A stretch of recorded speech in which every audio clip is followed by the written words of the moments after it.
नमस्कार दोस्तों, कविता Yadav YouTube channel पर आप सभी का स्वागत है।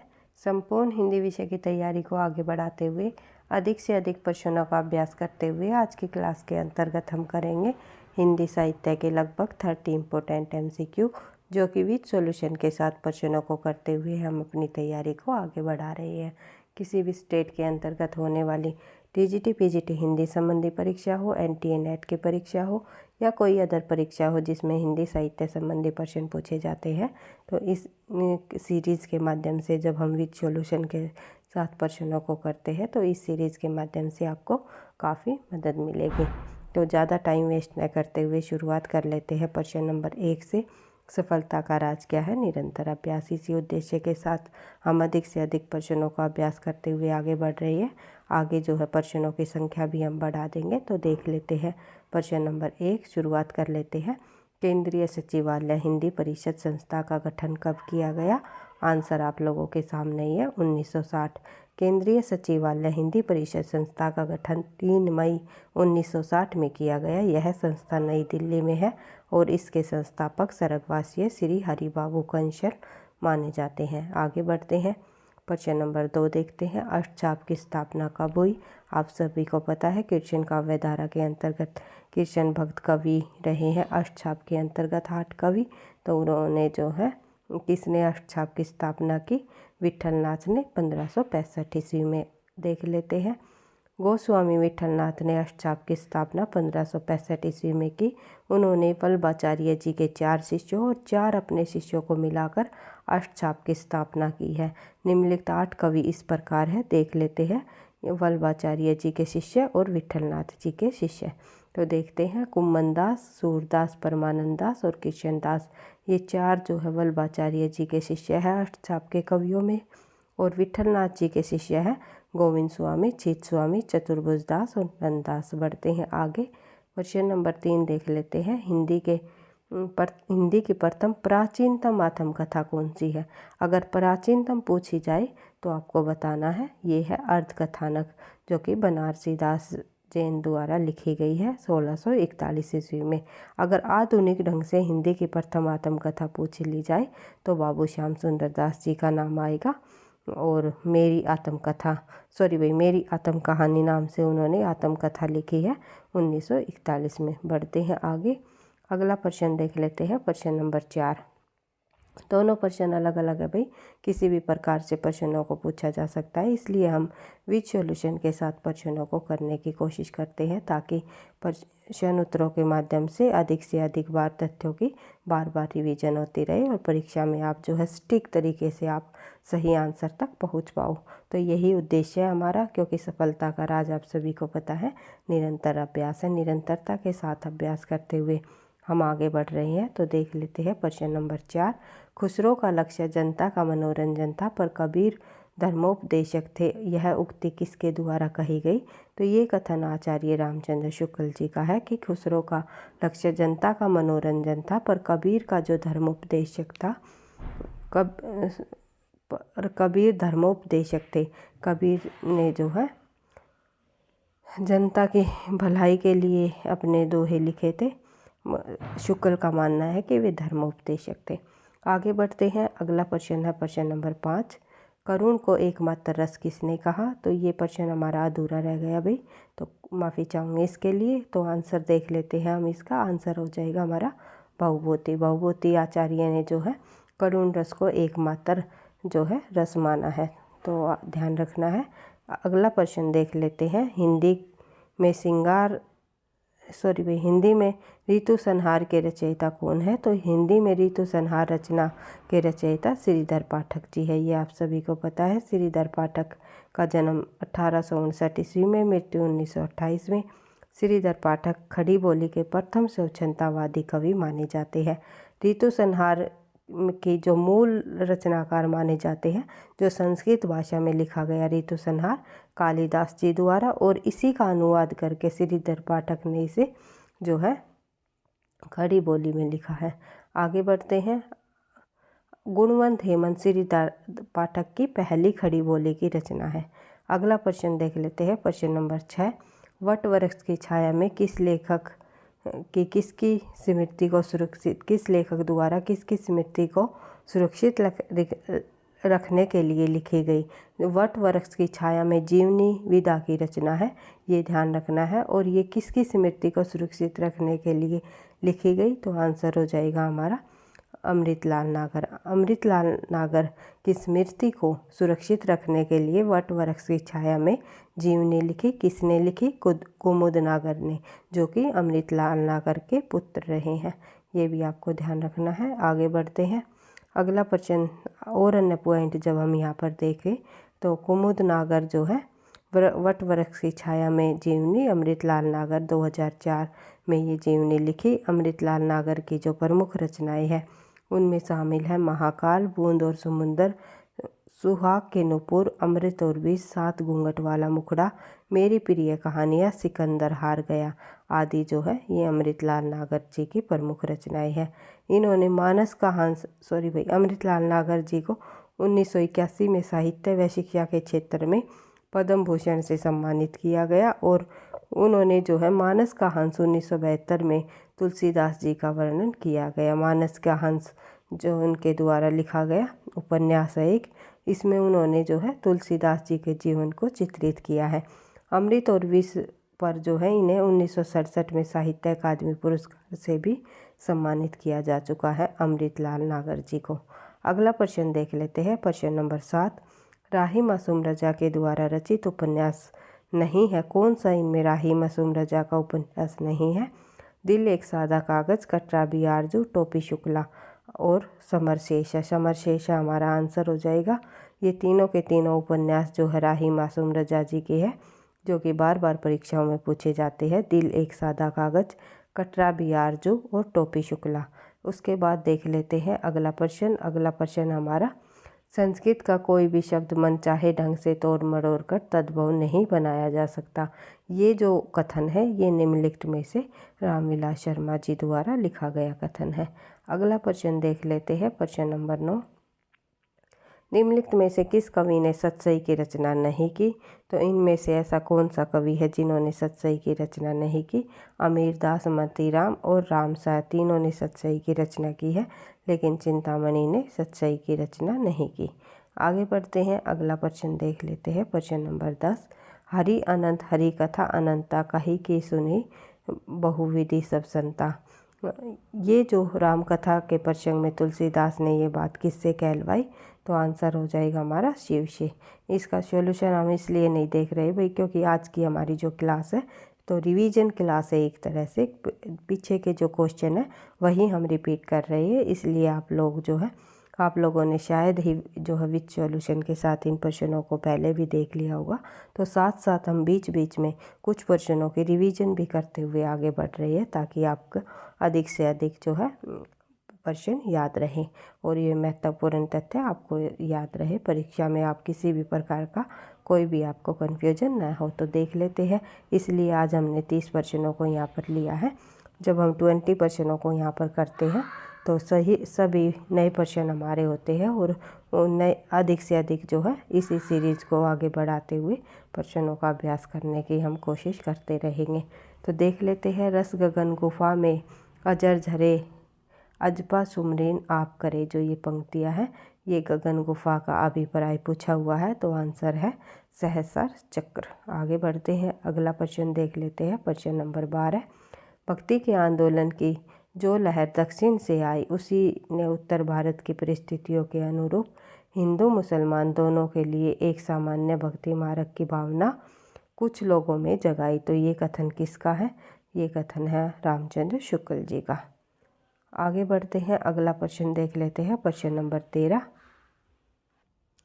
प्रेम शतक के रचनाकार का नाम बताइए। तो प्रेम शतक रचना वियोगी हरि जी द्वारा लिखी गई है। तो देख लेते हैं। ये आधुनिक ब्रजभाषा के प्रमुख कवि रहे हैं वियोगी हरि जी, और इन्हें मंगला प्रसाद पारितोषिक से भी सम्मानित किया जा चुका है। और ये जो है गांधीवादी विचारधारा के रहे हैं, और प्रमुख कृतियाँ है भावना, प्रार्थना, अंतर्नाद, देशद्रोही, व्यर्थ गर्ववादी। अगला प्रश्न देख लेते हैं। प्रश्न नंबर 14, हरिदासी संप्रदाय के राधा कृष्ण है। हरिदासी संप्रदाय के राधा कृष्ण लोकनिरपेक्ष माने गए हैं। तो नोट आगे बढ़ते हैं। हरिदासी संप्रदाय के राधा कृष्ण लोक निरपेक्ष है। इस संप्रदाय के राधा कृष्ण तटस्थ है। हरिदासी संप्रदाय निम्बार्क मत की एक शाखा है। इसकी स्थापना स्वामी हरिदास जी ने की है। इसे सखी संप्रदाय के नाम से भी जाना जाता है। इसमें भक्त अपने आप को कृष्ण की सखी मानकर उसकी उपासना करते हैं तथा सेवा करते हैं और प्राय स्त्रियों के वेश में रहकर उन्हीं के आचारों व्यवहारों आदि का पालन भी वे करते हैं। अगला प्रश्न देख लेते हैं। प्रश्न नंबर 15। निम्नलिखित में से पश्चिमी हिंदी की बोली नहीं है। तो इनमें से पश्चिमी हिंदी की बोली आपको पता ही है। अवधी, बघेली, छत्तीसगढ़ी जो है पूर्वी हिंदी के अंतर्गत आती है। तो इसमें से जो है मगही दिया हुआ है और अन्य जो बिहारी हिंदी से संबंध रखती है तो उस बोली को यहाँ पर रखा है। तो कई बार ऑप्शन में हमारे पूर्वी हिंदी से संबंधित ही बोलियाँ देखने को हमें मिलती है। तो यहाँ पर हमें ध्यान रखना है, ये जो मगही है ये बिहारी हिंदी की बोली है, ना कि पश्चिमी हिंदी की। मागधी अपभ्रंश से निकली हुई बिहारी हिंदी की एक बोली है। कन्नौजी, बुंदेली और ब्रजभाषा तीनों की तीनों जो है शोरसेनी अपभ्रंश से निकली हुई पश्चिमी हिंदी की बोलियां हैं। तो देखते हैं, बिहारी हिंदी का विकास मागधी अपभ्रंश से हुआ, जिसे दो भागों में बांटा गया, पूर्वी बिहारी और पश्चिमी बिहारी। बिहारी में जो है विभाजित किया गया दो भागों में। पूर्वी बिहारी की जो बोलियां है वो है मगही और मैथिली, और पश्चिमी बिहारी के अंतर्गत आती है भोजपुरी। सिद्ध साहित्य के अंतर्गत 84 सिद्धों की साहित्यिक रचनाएं आती है, तो जो कि तत्कालीन लोक भाषा हिंदी में लिखी गई है। तो 8वीं शताब्दी में 84 सिद्धों के साथ बौद्ध धर्म के वर्जियान की परंपरा का जो है प्रचलन हुआ था। ये सभी नाथ थे सिद्ध धर्म के वर्जियान शाखा के अनुयायी सिद्ध कहलाए। और सिद्धों की जो प्रमुख रचनाएं है, सरहप्पा जी द्वारा लिखी गई दोहा कोश जो कि 769 ईस्वी की रचना है। लुईपा जी द्वारा 773 में लिखी गई, लगभग समय दिया हुआ है तो लुईपाद का गीतिका। और शबरपा की जो काफ़ी इम्पोर्टेंट है, चारिया पद बार परीक्षाओं में पूछी जाती है। और उसके साथ ही शबरपा की महामुद्रा, वर्ज गीतिका और वर्ज योगिनी साधना, ये तीनों की तीनों रचनाएं शबरपा की है। फिर है कण्हप्पा द्वारा लिखी गई चारियावी निश्चय और कण्हप्पाद गीतिका।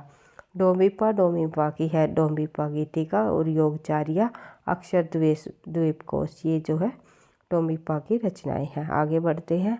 प्रश्न नंबर 17 देख लेते हैं। कबीर ने निर्गुण पंथ का आधार भारतीय वेदांत की सूफियों का प्रेम तत्व बताया है। ये विचार किसका है? तो कबीर के निर्गुण पंथ का आधार भारतीय वेदांत और सूफियों का प्रेम तत्व है। तो ये विचार किसका है? किन्होंने कहा है, बताया है कि कबीर का जो निर्गुण पंथ है उसका आधार भारतीय वेदांत और सूफियों का प्रेम तत्व है? तो ये माना है रामचंद्र शुक्ल जी ने। आगे बढ़ते हैं। अगला प्रश्न है प्रश्न नंबर 18। केवल प्रेम लक्षणा भक्ति का आधार ग्रहण करने के कारण कृष्ण भक्ति शाखा में अश्लील विलासिता की प्रवृत्ति जागृत हुई। ये पंक्ति किसकी है? तो ये पंक्ति निम्नलिखित में से रामचंद्र शुक्ल जी की है। निम्नलिखित में से कौन सी रचना ठाकुर जगमोहन की नहीं है?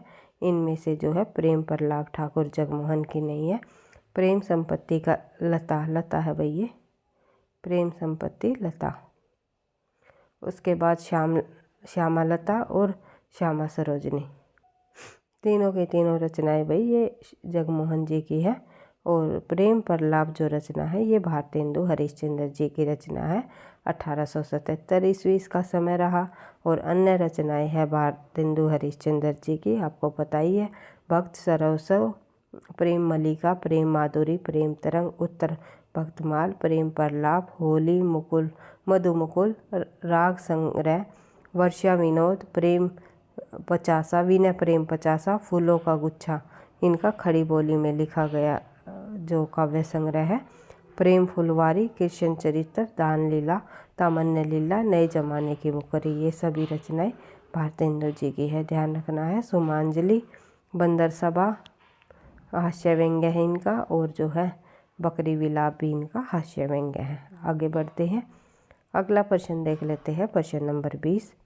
बज्ञान बसंत बिसेरो कियो बसिए तिह त्यागी तपाइए ना, दिन काम कुह तुल के जो बने तिन बीच वियोग बुलाइए ना। जो ये पंक्तियाँ हैं ये निम्नलिखित में से बद्रीनारायण चौधरी प्रेमचंद जी द्वारा लिखी गई पंक्तियाँ हैं। तो देखते हैं, बढ़ते हैं आगे, प्रेमचंद जी की ओर रचनाएं देख लेते हैं। बद्रीनारायण चौधरी प्रेमचंद की भी रचनाएं परीक्षा की दृष्टि से इम्पोर्टेंट है, परीक्षाओं में पूछी जाती है।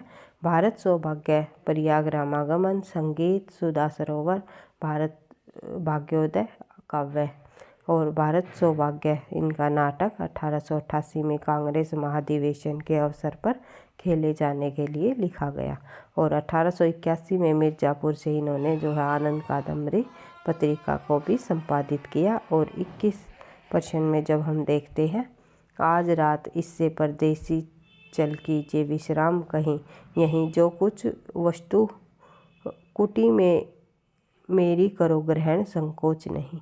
जो ये पंक्तियाँ हैं ये निम्नलिखित में से श्रीधर पाठक जी द्वारा लिखी गई पंक्तियाँ हैं। श्रीधर पाठक ने एकांतवासी जो योगी रचना है वो खड़ी बोली पद्य में लिखी है। उपयुक्त पंक्तियाँ एकांतवासी योगी काव्य से ही ली गई है।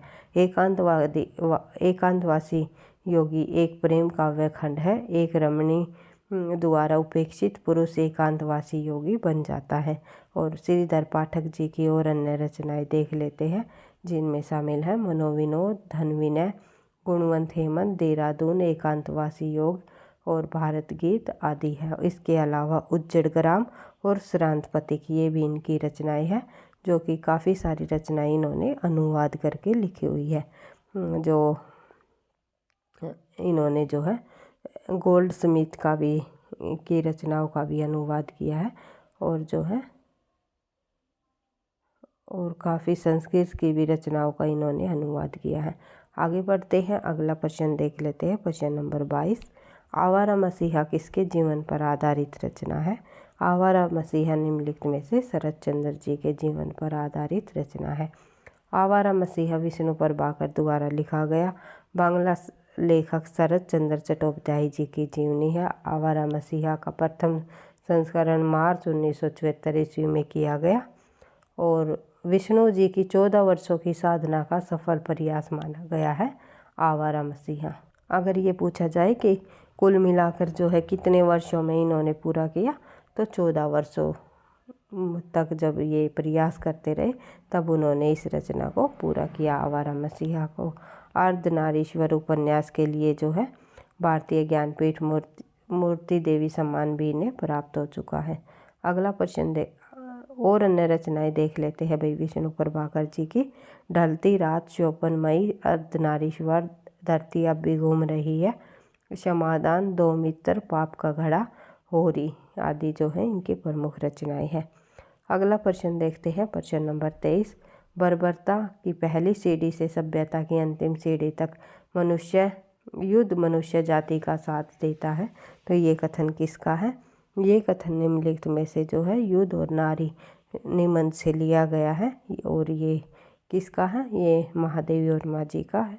तो ये आपको ध्यान रखना है, महादेवी वर्मा जी द्वारा लिखा गया युद्ध और जो है नारी नाम से निबंध श्रृंखला की कड़ियों में जो है इस निबंध को रखा गया। 1942 ईस्वी में महादेवी वर्मा ने श्रृंखला की कड़ियाँ समस्या मूलक निबंधों का संग्रह लिखा था और जो है इसी निबंध संग्रह में युद्ध और नारी को भी संकलित किया गया।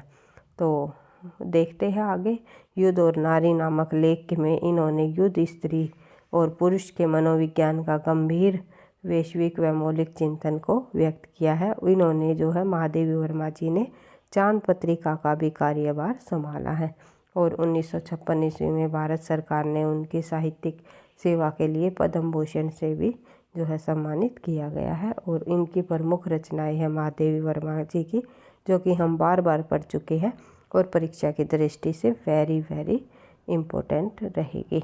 तो देखते हैं, निहार, रश्मि, निर्जा, सांध्यागीत, दीपशिखा और सप्तपर्णा। इनका प्रकाशन वर्ष के आधार पर भी इनके जो सन हैं यहाँ पर दिए गए हैं, तो इनको भी आपको बार बार रिवाइज करते रहना है ताकि आपसे जब परीक्षा में किसी भी रचना का सन भी पूछा जाए तो ये जो है जितनी भी इम्पोर्टेंट रचनाएं हैं जिनका प्रकाशन वर्ष कई बार पूछ लेते हैं तो उनको भी आपको ध्यान रखना है, जैसे कि निहार 1930, रश्मि 1932, नीरजा 1934, संध्या गीत 1936, दीपशिखा 1942। इनको क्रमानुसार लगाने का भी प्रश्न दे दिया जाता है, तो ध्यान रखना है। फिर अंत में है सप्तपर्णा 1959। आगे बढ़ते हैं, अगला प्रश्न देख लेते हैं। प्रश्न नंबर 24, निम्नलिखित में से किस कहानी में अति व्यस्त कामकाजी आदमी की असंतुष्ट पत्नी को विषय वस्तु बनाया है? तो आंसर हो जाएगा हमारा ग्रामोफोन का रिकॉर्ड। ग्रामोफोन का रिकॉर्ड जो कहानी है इसके लेखक है जैनेंद्र कुमार। मनोविश्लेषणात्मक परंपरा के प्रवर्तक माने जाते हैं जैनेंद्र जी, और 1971 में पद्म भूषण तथा 1979 ईस्वी में जो है साहित्य अकादमी पुरस्कार से इसे सम्मानित किया जा चुका है।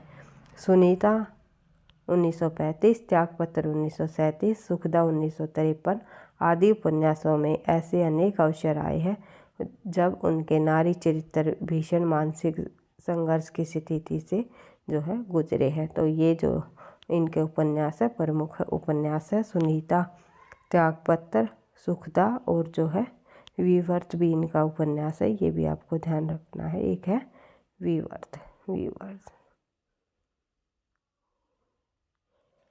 आगे देख लेते हैं अन्य कहानियां हैं जैनेंद्र जी की। वो है फांसी, वातायन, एक रात, पाजेव, दो चिड़िया। नीलम देश की राजकन्या जैनेंद्र द्वारा लिखा गया कहानी संग्रह है, ये भी आपको ध्यान रखना है। अगला प्रश्न देख लेते हैं।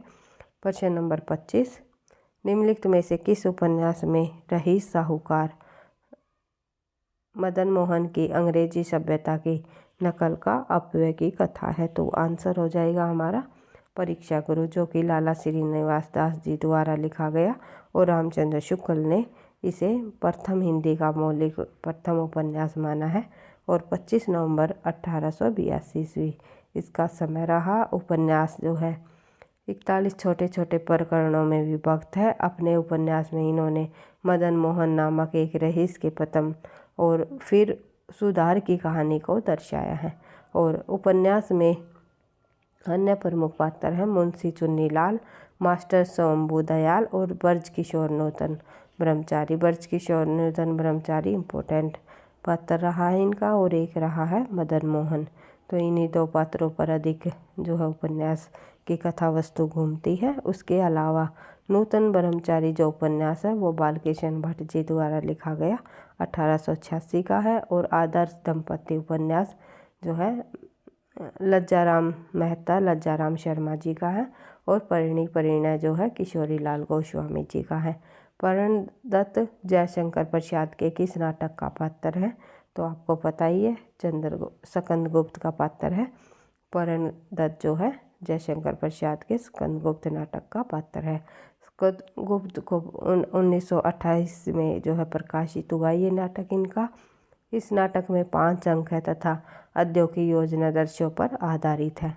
स्कंदगुप्त नाटक के अन्य पात्र है स्कंदगुप्त, कुमार गुप्त, गोविंद गुप्त, चक्रपालित, बंधु वर्मा, भीम वर्मा, स्वरंगनाग, कुमारदास का एक अन्य नाम धातुसेन भी है, और जो है चंद्रगुप्त, भट्टार, देवसेन, देवसेना आदि जो है इनके प्रमुख पात्र हैं। आगे बढ़ते हैं। कल्याणी जो है 1912 में लिखा गया इनका नाटक है, और इनके पात्र है चंद्रगुप्त, कर्नेलिया, सेल्यूकस। राज्यश्री जो है इनका 1915 में लिखा गया अन्य जो राज्यश्री के पात्र है गृहवर्धन, राज्यश्री आदि। और अजातशत्रु जो है इनका 1922 में लिखा गया, इनके पात्र है बिम्बसार, उदयन, पद्मावती, वासवी और प्रसेनजीत आदि। अगला प्रश्न देखते हैं। प्रश्न नंबर 27, हिंदी साहित्य के 20वीं शताब्दी आलोचना ग्रंथ के लेखक कौन माने जाते हैं? हिंदी साहित्य के 20वीं शताब्दी आलोचना ग्रंथ के लेखक निम्नलिखित में से जो है नंद दुलारे वाजपेयी जी माने जाते हैं। तो देख लेते हैं। नंद दुलारे वाजपेयी शुल्कोत्तर युग के प्रख्यात आलोचक रहे हैं। उन्होंने काश्यप नागरी प्रचारणी सभा में सूरसागर का तथा बाद में गीता प्रेस गोरखपुर में रामचरितमानस का भी संपादन किया है। नंदुलारे वाजपेयी जी कहते हैं, हिंदी के कवियों में यदि कहीं रमणीय और सुंदर अद्वैत रहस्यवाद है तो वो है किसमें है, जायसी में। और हिंदी साहित्य 20वीं शताब्दी, जयशंकर प्रसाद, प्रेमचंद, साहित्यिक विवेचन और आधुनिक साहित्य, नया साहित्य, नए प्रश्न, नंदुलारे वाजपेयी की प्रमुख आलोचनात्मक पुस्तकें मानी जाती है। अगला प्रश्न देखते हैं, प्रश्न नंबर 28। आचार्य भरत मुनि के रस सूत्र के व्याख्याता शंकुक के सिद्धांत का नाम बताइए। तो आप सभी को पता है रस का सूत्रपात किसने किया था, भरत मुनि ने। और आगे चल के जो है 4 व्याख्याता रहे हैं रस के, जिसका नाम है भट्टनायक, भट्टलोलट, शंकुक और अभिनवगुप्त। और इन चारों विद्वानों ने जो है रस की व्याख्याता का जो सिद्धांत दिया है अपने अनुसार अलग अलग दिया है। तो देख लेते हैं। भट्टलोलट आचार्य शंकुक, भट्टनायक और अभिनवगुप्त भरत मुनि के रस सूत्र के प्रमुख 4 व्याख्याकार माने जाते हैं। शंकुक ने अनुमतिवाद को न्याय मतानुसारी सिद्धांत भी माना है और इसका कारण उसका अनुमिति प्रधान होना है। तो भट्टलोलट का जो सिद्धांत है वो उत्पत्तिवाद, जिसे आरोपवाद नाम से भी जाना जाता है। शंकुक ने दिया अनुमितिवाद, जिसे अनुमानवाद के नाम से भी जाना जाता है। भट्टनायक द्वारा दिया गया अब भुक्तिवाद, जिसे भोगवाद भी कहा जाता है। और अभिनवगुप्त ने अभिव्यक्तिवाद। आगे बढ़ते हैं। अगला प्रश्न है हमारा प्रश्न नंबर 29। निम्नलिखित में से कौन सी पुस्तक I.A. रिचर्ड्स की नहीं है। तो इनमें जो है notes towards the definition of culture, ये पुस्तक जो है I.A. रिचर्ड्स की नहीं है, बल्कि जो है T.S. एलियट जी की पुस्तक है ये।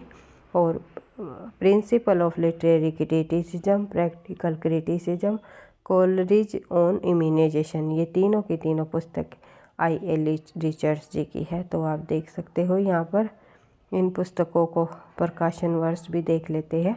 I.A. रिचर्ड्स द्वारा लिखी गई, जो 1954 से 1936 के मध्य जो है इसका रचना काल माना जाता है I.A. रिचर्ड्स का। तो इसके द्वारा जो लिखी गई ये पुस्तकें हैं I.A. रिचर्ड्स की पुस्तकें, principle of criticism 1924, science and poetry 1926, practical criticism 1929, Coleridge on immunisation 1934। 1 दर्जन ग्रंथों में से जो है प्रिंसिपल ऑफ लिटरेरी क्रिटिसिज्म इनकी सबसे अधिक प्रसिद्ध पुस्तक मानी जाती है। आज का हमारा अंतिम प्रश्न है भाई, प्रश्न नंबर 30। प्राणचंद चौहान का संबंध भक्ति की किस शाखा से है। तो प्राणचंद चौहान का संबंध निम्नलिखित में से भक्ति काल के अंतर्गत राम भक्ति शाखा से माना गया है। तो प्राणचंद चौहान भक्ति काल के कवि है, ये राम भक्त शाखा के है। प्राणचंद चौहान जी का जो के द्वारा लिखा गया रामायण महानाटक। तो इस प्रकार से हमने लगभग 3 प्रश्नों की रिवीजन की है। तो नेक्स्ट क्लास में हम और अन्य 30 प्रश्नों को करने की कोशिश करेंगे, या फिर नए प्रश्नों की श्रृंखला को हम आगे बढ़ाएंगे। तो धीरे धीरे हम प्रश्नों की श्रृंखला को जो है अधिक से अधिक करने की कोशिश करेंगे, ताकि आपको परीक्षा तक किसी प्रकार से अधिक तथ्यों की रिवीजन होती रहे। वीडियो पसंद आई तो लाइक करना, दोस्तों के साथ शेयर करना, चैनल पर पहली बार हो तो सब्सक्राइब कर लेना, ताकि नोटिफिकेशन आपको समय पर मिलता रहे। पढ़ते रहना, आगे बढ़ते रहना। थैंक यू, धन्यवाद।